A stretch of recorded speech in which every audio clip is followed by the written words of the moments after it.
Hello my dear students, आप लोगों का इस नए क्लास में स्वागत है।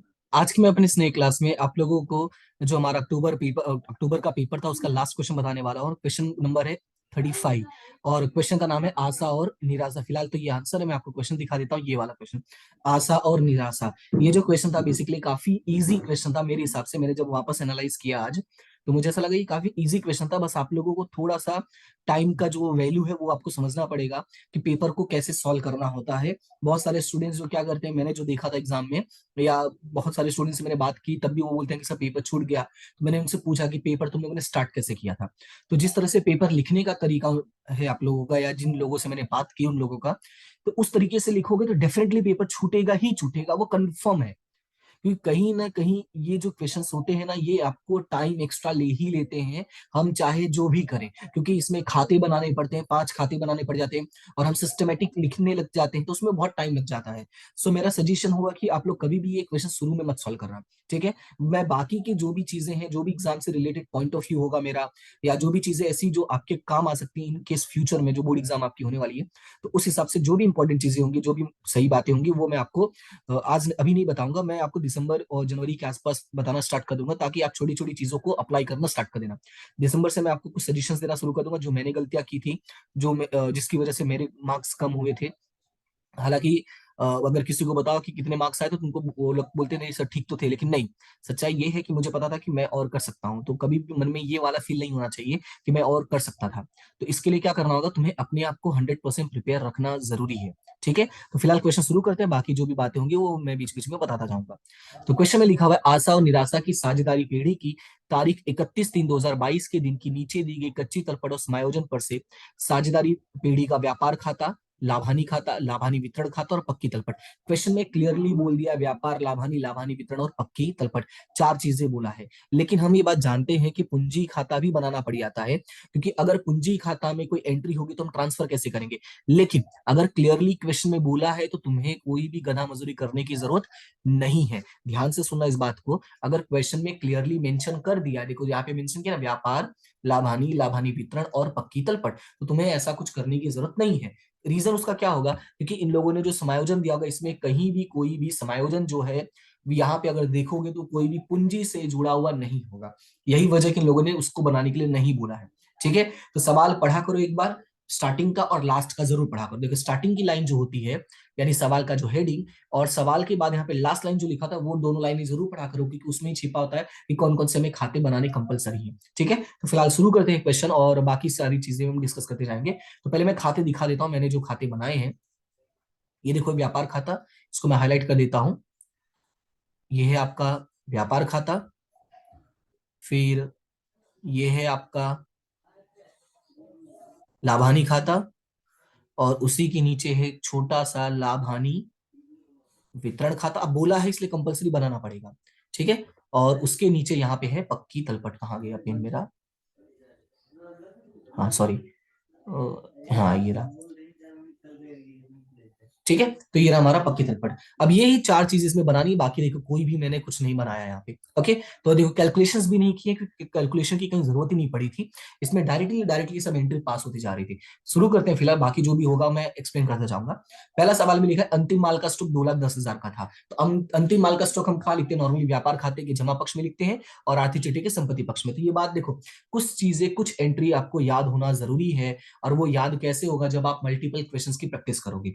अब बोलोगे सर कि आप ही बोलते हो याद नहीं करो, जी, जी बात सही है कि मैं बोलता हूँ याद नहीं करो, लेकिन कुछ चीजें होती हैं जो आपके दिमाग में सेट होना जरूरी है, और कुछ चीजों के लिए आपके दिमाग में रूल्स होना जरूरी है। देखो जो बेसिक पॉइंट्स होते हैं, जो बेसिक एंट्रियां होती हैं, उनका तो दिमाग में याद होना जरूरी है, और जो रूल्स होते हैं उनको समझना जरूरी होता है। देखो दोनों में डिफरेंस है, रूल्स और बेसिक पॉइंट्स, ठीक है। तो ये जो अंतिम स्टॉक है ये बेसिक पॉइंट है आपका।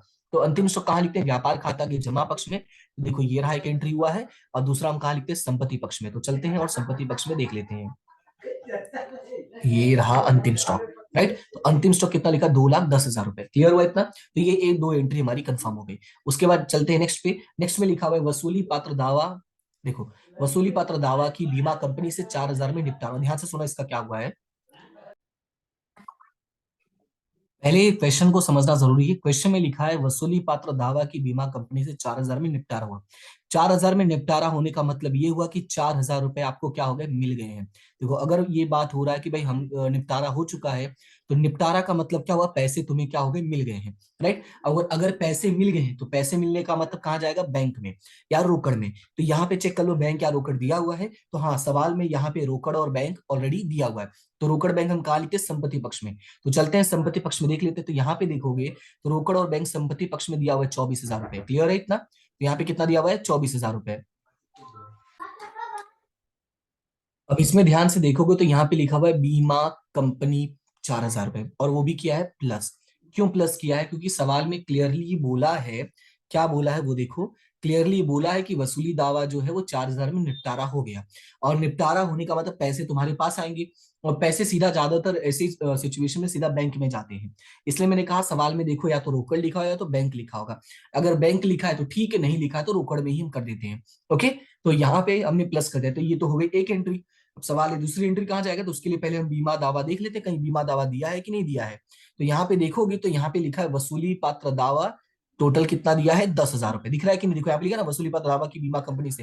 तो यहाँ पे जो टोटल दिया है वो कितना दिया है, 10,000 रुपए दिया है। अब हुआ क्या कि टोटल वसूली पात्र दावा कितना था, 10,000 रुपए था, लेकिन आप लोगों का निपटारा कितने में हो गया 4,000 रुपए में। इसका मतलब ये हुआ कि जो 6,000 रुपए हमें नहीं मिले, वो हमारे लिए क्या है, नुकसान है। वो 6,000 रुपए हमारे लिए क्या है, नुकसान है। और नुकसान हम कहाँ लिखते हैं, लाभहानि के उधार में। तो जो दूसरी एंट्री हो जाएगी वो कहाँ जाएगा, लाभहानि के उधार में। तो यहाँ पे देखोगे तो जो पहली एंट्री हुआ है कि वसूली पात्र दावा पर हुआ नुकसान, यहाँ पे पर नहीं लिखा मैंने, यहाँ पे लिख देता हूं, पर हुआ नुकसान कितने से, 6,000 रुपए से। क्लियर है इतना? ये हमारा हो गया सेकेंड समायोजन। अब वो चलते हैं थर्ड वाले पे। थर्ड वाले पे क्या लिखा है, विज्ञापन उचित खाता में से वर्ष के अंत में, नहीं लिखा है वर्ष के विज्ञापन खर्च में 50 रुपए अभिलिखित करो, ये नहीं लिखा है, वहां पे होना चाहिए वर्ष के अंत में विज्ञापन खर्च के रूप में 50% रकम क्या करो, अपलिखित करो। अब ध्यान से सुना इसका कैसे सिचुएशन होता है। पहले तो विज्ञापन उचित खाता जब भी दिया, ध्यान से सुना इस बात को, विज्ञापन उचित खाता जब भी दिया गया तो ये हमारे लिए संपत्ति की तरह काम करता है। ठीक है, तो यहाँ पे हम ढूंढ लेते हैं विज्ञापन उचित खाता कितना दिया है। तो यहाँ पे रहा विज्ञापन उचित खाता और रकम दिया हुआ है 18,000 रुपए। तो विज्ञापन उचित खाता हम कहाँ लिखते हैं, आर्थिक चिट्ठे में। मैंने बोला ना संपत्ति के तौर पर काम करता है, तो यहाँ पे मैंने लिखा विज्ञापन उचित खाता 18,000 रुपए। अब ये इसमें से बोला है 50% क्या करना है, अपलिखित करना है। तो माइनस अपलिखित कितना परसेंटेज, 50%। तो 50% जब अपलिखित किया तो कितना हो जाए, 18,000 का 50% करोगे तो कितना होगा, ये 9,000 रुपए होगा। तो 18,000 में से 9,000 गया तो बचा कितना, 9,000 रुपए। तो ये यहाँ पे हो गया। अभी जो अपलिखित किया है तो अपलिखित की दूसरी एंट्री क्या हो जाएगी, अपलिखित और घिसाई दोनों एक जुड़वा भाई है, समझ लो, या सौतेले भाई समझ लो तो वो समझ लो। तो जो अपलिखित होता है वो हमारा कहाँ जाता है, लाभहानि के उधार में। तो वहां पे क्या लिखोगे, तो वहां पे लिखोगे अपलिखित किया विज्ञापन उचित खाता, याद रखना है अपलिखित किया लिख दिया करो, और जो अपलिखित किया उसका नाम लिख दो। तो यहाँ पे क्या अपलिखित किया, विज्ञापन उचित खाता, रकम कितनी आ जाएगी, 9,000 रुपए। क्लियर है? तो ये हमारा नेक्स्ट समायोजन भी कंप्लीट। अब चलते हैं नेक्स्ट समायोजन पे, मतलब उसके बाद वाले पे। सवाल में लिखा है ऑफिस के साधनों पर 5% की दर से सीधी रेखा पद्धति से, क्या बोला है, सीधी रेखा पद्धति से हमें क्या करना है, घिसाई गिननी है। तो सीधी रेखा पद्धति से का मतलब क्या होता है, ध्यान से सुनना पहले। सीधी रेखा का मतलब होता है हम हमेशा मूल कीमत पर, अगर मूल कीमत दिया है तो मूल कीमत, और नहीं तो हम हमेशा लागत कीमत पर ही घिसाई निकालते हैं। भले माइनस करते हैं चाहे जिस रकम पे, यानी जो रकम हमें दिया होगा हम भले माइनस करें उसी रकम पे, लेकिन हमेशा जो माइनस होगा, यानी सॉरी कैलकुलेशन होगा, वो हमेशा किस पर होगा, मूल कीमत पे या लागत कीमत पे। याद रखना है, मैं यहाँ पे लिख देता हूँ कैलकुलेशन, ठीक है, शॉर्ट में CLC लिख देता हूँ। कैलकुलेशन किस पर होगा, वो हमेशा होगा मूल कीमत या लागत कीमत पे। क्लियर है? तो चलते हैं देख लेते हैं पहले ऑफिस के साधन कहाँ दिया है। तो यहाँ पे देखोगे तो ऑफिस के साधन दिया हुआ है, लागत कीमत 30,000 रुपए, और यहाँ पे रकम दिया हुआ 20,000 रुपए। तो मैंने क्या कहा, कैलकुलेशन हमेशा इस रकम पे होगा, लेकिन प्लस या माइनस जो करना होता है हमें इसके हिसाब से करना होता है। ठीक है, तो घिसाई है, घिसाई निकालना तो माइनस करेंगे, और ऑफिस के साधन हमारे लिए क्या है, संपत्ति है। तो चलते हैं संपत्ति पक्ष में। संपत्ति पक्ष में ये रहा, देखो। तो ऑफिस के साधन मैंने यहाँ पे लिख दिया 20,000 रुपए, दिख रहा है कि नहीं, तो यहाँ पे मैंने लिख दिया 20,000 रुपए। अब घिसाई कैसे निकाला है, तो घिसाई देखो मैंने यहाँ पे लिखा है 30,000 गुणे 5%, यानी कि जो हमारी लागत कीमत दी हुई है या मूल कीमत दिया गया, हमें घिसाई उसी पे निकालना था। 30,000 गुणे 5% कितना हो गया, 1,500 रुपए हो गया। तो 30,000 का 5% किया तो कितना आ गया, 1,500 रुपए हो गया। और 20,000 में से 1,500 रुपए माइनस किया तो यहाँ पे कितना आ गया, 18,000 500 रुपए आ गया है। क्लियर है इतना। अब घिसाई की दूसरी एंट्री जो होती है वो कहाँ होती है, तो घिसाई की दूसरी एंट्री होती है वो लाभ हानि के उधार में। जैसा मैंने बोला घिसाई और अपलिखित दोनों लगभग एक जैसे ही होते हैं। तो यहाँ पे देखो लिखा है ऑफिस के साधन पर घिसाई रकम कितना है, 1500 रुपए। क्लियर है। तो इस तरह से देखोगे तो हमारे जो चार समायोजन थे वो चार के चारों कंप्लीट हो गए। समायोजन इनका काफी इजी था, मैंने बोला ना कि जब क्वेश्चंस को एनालाइज किया था तो दिखा भाई क्वेश्चन बहुत इजी था। अब लेकिन फिर भी स्टूडेंट्स कंप्लेन कर रहे थे, इट मींस कि उन लोगों ने इसको गलत टाइम पर शुरू किया था और कहीं ना कहीं फंस गए थे। तो इस चीज को थोड़ा ध्यान देना जरूरी है। ओके, तो अब यहाँ पे बाकी का एंट्री हमें क्या करना होता है, कॉपी पेस्ट। याद रखना है बाकी का हमें कॉपी पेस्ट करना है। और कॉपी पेस्ट कैसे होगा, एक एक करके नाम लिखते हैं। पहले प्रारंभिक स्टॉक है, तो प्रारंभिक स्टॉक कहा जाएगा व्यापार के उधार में। तो चलते हैं व्यापार के उधार में चेक कर लेते हैं। तो ये रहा व्यापार के उधार में प्रारंभिक स्टॉक। उसके बाद नेक्स्ट नाम क्या दिया हुआ है, खरीदी। खरीदी भी कहा जाता है व्यापार के उधार में, तो ये रहा खरीदी। उसके बाद नेक्स्ट नाम क्या दिया हुआ है आपका, देनदार। देनदार कहा जाता है आपका संपत्ति पक्ष में। तो चल के देख लेते हैं देनदार संपत्ति पक्ष में लिखा है कि नहीं लिखा है। तो यहाँ पे ये रहा देनदार 3 लाख रुपए का लिखा हुआ है। राइट। उसके बाद अगला नाम क्या दिया हुआ है, अगला नाम दिया हुआ है रोकड़ और बैंक, तो हो चुका ठीक है ऑलरेडी। वेतन, वेतन हमारा बाकी है 1.5 लाख रुपए से, तो वेतन कहा जाएगा लाभ हानि के उधार में। तो चलते हैं देखते हैं वेतन। तो वेतन जो है ये रहा वेतन 1.5 लाख रुपए। क्लियर है। उसके बाद नेक्स्ट क्या है, नेक्स्ट है जावक माल गाड़ी भाड़ा, तो वो भी कहा जाएगा लाभ हानि के उधार में। तो ये देखो लाभ हानि के उधार में, तो इस पे भी मैं टिक कर देता हूँ। अभी वसूली पात्र दावा हो चुका है, विज्ञापन उचित खाता हो चुका है। अब अगला है फर्नीचर। फर्नीचर कहा जाएगा संपत्ति पक्ष में। तो देखो संपत्ति पक्ष में फर्नीचर से एंट्री हुई है कि नहीं हुई है। तो ये रहा देखो फर्नीचर। फर्नीचर कितने से दिया हुआ है, 46,000 रुपए से। उसके बाद नेक्स्ट है आपका ऑफिस के साधन, तो वो हो चुका है। फिर नेक्स्ट है लेनी हुंडी। तो लेनी हुंडी कहाँ लिखते हैं, वही संपत्ति पक्ष में। तो फिर से चलो और संपत्ति पक्ष में कॉपी कर दो लेनी हुंडी 12,000 रुपए से। उसके बाद नेक्स्ट क्या दिया हुआ है, बिजली खर्च। तो बिजली खर्च कहाँ जाएगा, लाभ हानि के उधार में। तो चलते हैं बिजली खर्च लाभ हानि के उधार में लिख देते हैं। तो ये रहा हमारा लाभ हानि खाता, सॉरी ये रहा। और उसमें बिजली खर्च कितने से, 4,000 रुपए से है। उसके बाद अगला पॉइंट क्या दिया हुआ है, विनियोग। तो विनियोग कहाँ लिखते हैं, विनियोग हमारे लिए संपत्ति है, तो ये जाएगा संपत्ति पक्ष में। तो चलो देख लो विनियोग संपत्ति पक्ष में किया है कि नहीं किया है। तो ये रहा हमारा विनियोग कितने रुपए से, 12,000 रुपए से। उसके बाद नेक्स्ट क्या दिया हुआ है, नेक्स्ट है मजदूरी। मजदूरी कहाँ जाता है, मजदूरी जाता है व्यापार खाते में, तो ये बात पता होना जरूरी है। तो चलते हैं व्यापार खाते में मजदूरी लिख देते हैं। तो हमारा ये रहा व्यापार खाता और ये रहा मजदूरी। तो यहाँ पे ये एंट्री भी कंप्लीट हो गई। उसके बाद नेक्स्ट है आपका अग्रिम चुकाया बीमा। तो अग्रिम चुकाया बीमा हमारे लिए संपत्ति है। और प्रोविडेंट फंड में विनियोग, विनियोग वर्ड आता है, तो ये भी हमारे लिए संपत्ति। याद रखना है ये प्रोविडेंट फंड का जो कंसेप्ट है मैं वो एक अलग से क्लास लेके छोटा सा मैं समझा दूंगा कि इसके अलग अलग पॉइंट्स होते हैं और उनकी एंट्री कैसे क्या करनी होती है। तो बस अभी इतना याद रखो कि प्रोविडेंट फंड जो है अगर विनियोग लिखा तो वो हमारे लिए संपत्ति है, और अग्रिम चुकाया बीमा भी वो हमारे लिए क्या संपत्ति है। यानी दोनों के दोनों कहाँ चले जाएंगे, संपत्ति पक्ष में। दोनों पे टिक कर देता हूं ताकि दिमाग में रहे कि दोनों एंट्री हो चुकी है। तो यहाँ पे चलेंगे और यहाँ पे लिखेंगे अग्रिम चुकाया बीमा और प्रोविडेंट फंड में विनियोग। ठीक है, तो ये भी एंट्री हमारी डन। अब उसके बाद उधार साइड का सारा कंप्लीट, अब जमा साइड से शुरू करते हैं। तो जमा साइड में है पूंजी और आशा और निराशा। ध्यान से सुनना, सवाल में पूंजी खाता बनाने के लिए नहीं बोला है। तो पूंजी खाता बनाने के लिए ना बोला हो तो पूंजी सीधा कहाँ चला जाता है, आपका पक्की तलपट में। तो इसको पक्की तलपट में यानी कि आर्थिक चिट्टे में हम लिख देंगे। तो चलते हैं पक्की तलपट, पक्की तलपट ये रहा। और आशा का 1 लाख रुपए और 2-3 लाइन छोड़ के लिख देना निराशा का। ठीक है, आशा का 1 लाख और निराशा का भी 1 लाख। उसके बाद अगला है लेनदार। लेनदार हमारे लिए क्या है, दायित्व। तो ये कहाँ चला जाएगा, दायित्व पक्ष में। तो ये यहाँ पे देखोगे तो लेनदार मैंने लिखा हुआ 1,45,000 रुपए। उसके बाद अगला पॉइंट क्या दिया हुआ, अगला पॉइंट दिया हुआ है बिक्री। और बिक्री भी आपका कहाँ जाएगा, वो जाएगा व्यापार खाते के जमा पक्ष में। यानी ये एंट्री, ये एंट्री, ये एंट्री और ये एंट्री भी डन। तो पहले लिख देते हैं व्यापार खाते के जमा पक्ष में। तो व्यापार खाते के जमा पक्ष में, व्यापार खाते के जमा पक्ष में ये रहा 12 लाख रुपए से। क्लियर इतना। तो यहाँ पे ये एंट्री भी डन। अब इसी के साथ अगर देखोगे तो ये डब्बा भी कंप्लीट और समायोजन भी कंप्लीट। डब्बा और समायोजन जैसे ही कंप्लीट होता है हमारा अगला काम होगा कि एक एक करके टोटल करना। तो सबसे पहले बंद करेंगे व्यापार खाता। तो व्यापार खाता में 12 लाख प्लस 2,10,000, तो 12, 13, 14, 14,10,000 रुपए ये हो गया। और यहाँ पे 8, 6, 14, 14, 14 और ये 14, 3 यानी 14,30,000 है। तो उसमें से हम माइनस करेंगे, 14,30,000 नहीं है, हाँ 30,000 है, 8 से 14, ये 60,000 है सॉरी। तो ये 8 लाख प्लस 60,000 प्लस 30 यानी 90,000 हो रहा है सॉरी। तो 8,90,000 है। अब 14,10,000 में से 8,90,000 माइनस करोगे तो ये हो जाएगा 5,20,000 रुपए। ठीक है, कैलसी में अच्छे से देखना, 60,000 प्लस 80,000 प्लस 30,000, तो डिफरेंस आएगा 5,20,000 रुपए। और उसको नाम क्या देंगे, सकल लाभ, और ब्रैकेट में क्या लिख देंगे, लाभ हानि खाते ले गए।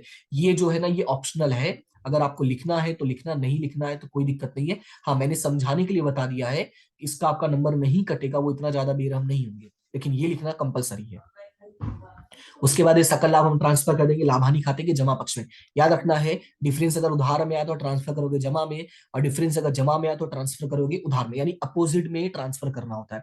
तो यहाँ पे अब लिखोगे तो सकल लाभ कितना है, 5,20,000 रुपए। तो यहाँ पे सकल लाभ 5,20,000 रुपए लिख दिया। अब ये 5,20,000 और यहाँ का टोटल थोड़ा कम लग रहा है, तो सीधा 5,20,000 यहाँ पे देखोगे तो मैंने लिख दिया 5,20,000। अब उसमें से तुम्हें क्या करना है, ये सारे के सारे माइनस करने हैं। तो 6,000 plus 9,000 plus 1,500 plus 1,50,000 plus 42,000 plus 4,000, ये सारी चीजें माइनस करोगे तो आपका आएगा 3,07,500। ठीक है, कैलसी में लिखो 5,20,000, उसमें से एक एक करके ये माइनस करो, तो कितना आएगा 3,07,500। ये हमारा हो गया शुद्ध लाभ। और शुद्ध लाभ कहाँ ट्रांसफर करते हैं, लाभ हानि वितरण खाते में। तो लाभ हानि वितरण खाते में ट्रांसफर करोगे तो यहाँ पे देखो लिखा है शुद्ध लाभ, और ब्रैकेट में लिखना चाहो तो लिख दो कि लाभ हानि खाते से लाए, नहीं लिखोगे तो भी चलेगा। कितना रकम है, 3,07,000।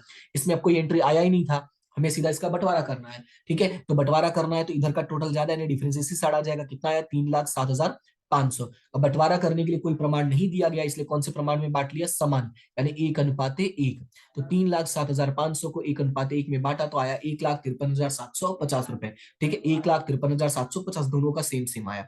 अब उसके बाद इसको ट्रांसफर करते हैं पूंजी खाते में, कि पूंजी खाता दिया नहीं है, लेकिन हम पूंजी में जाके सीधा जोड़ देंगे। तो जोड़ेंगे कहाँ, यहाँ पे जो हमने लिखा हुआ है पूंजी खाता, तो पूंजी खाता में आशा में जोड़ देंगे 1,53,750, और वही सेम निराशा में भी जोड़ देंगे 1,53,750।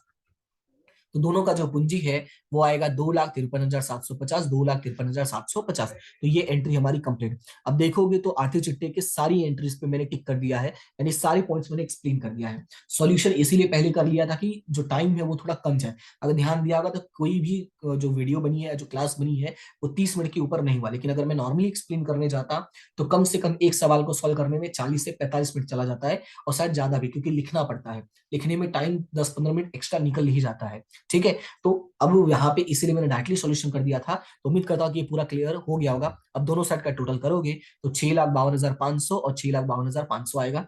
और इसी तरह से ही तुम्हारा जो पेपर है वो पूरा 100% क्या हो गया, डन हो गया। ठीक है, तो उम्मीद करता हूँ कि सारी जो मैंने क्लास स्टार्ट की थी, पूरा पेपर का सॉल्यूशन, वो आपको अच्छा लगा होगा और समझ में आया होगा। समझ में आया तो क्या करना भाई, लाइक शेयर सब्सक्राइब कर देना, बाकी कुछ चीजें करने की जरूरत नहीं है।